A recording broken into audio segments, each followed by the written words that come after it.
Shalom, shalom, je vous bénis dans le nom de Jésus. Alors ce matin, nous allons parler des blessures intérieures. Guérir des blessures intérieures. Alléluia. Combien nous sommes blessés, combien nous avons été trahis, combien nous portons le fardeau lourd de toutes les peines, de toutes les situations que nous avons endurées.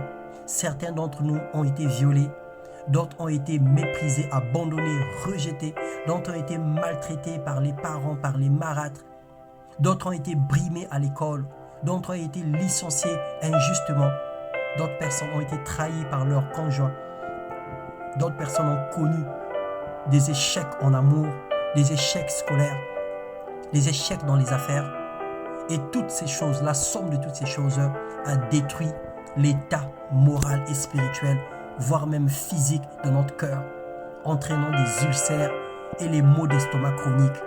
Alors, la parole de Dieu nous dit ce matin, dans Hébreux 12, le verset 15, « Veillez à ce que nul ne se prive de la grâce de Dieu, à ce que aucune racine d'amertume poussant des rejetants ne produise du trouble et que plusieurs n'en soient infectés. » Bien-aimés, les blessures intérieures sont des séquelles émotionnelles causées par un ou plusieurs événements ayant provoqué des chocs douloureux. Nous pouvons le voir dans le Psaume 109, le verset 22 à 25, et dans Ruth, le chapitre 1, du verset 21, du verset 1 au verset 21. Lisez tous ces chapitres, vous allez voir l'exemple des personnes qui ont été blessées. Alors ces blessures atteignent la profondeur de notre être intérieur et nous enlèvent la paix du cœur et l'amour du prochain ou de soi-même. On arrive à se mépriser jusqu'à rendre l'esprit de l'homme captif, causant également des maladies physiques ou des maladies psychosomatiques comme des ulcères ou la paralysie.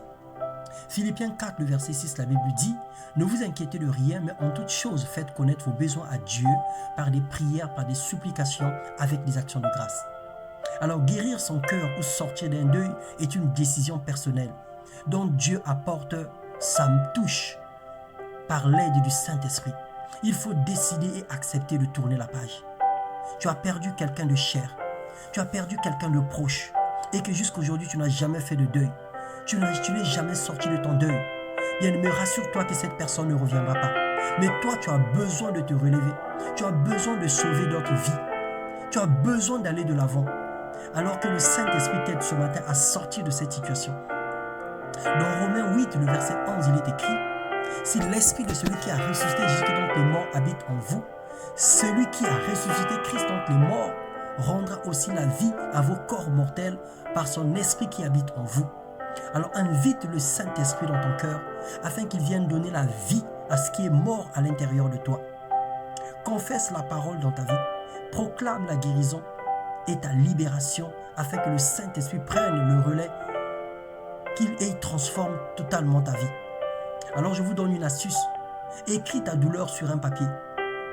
Prie le Seigneur et après avoir prié, brûle ce papier et laisse Dieu faire le reste.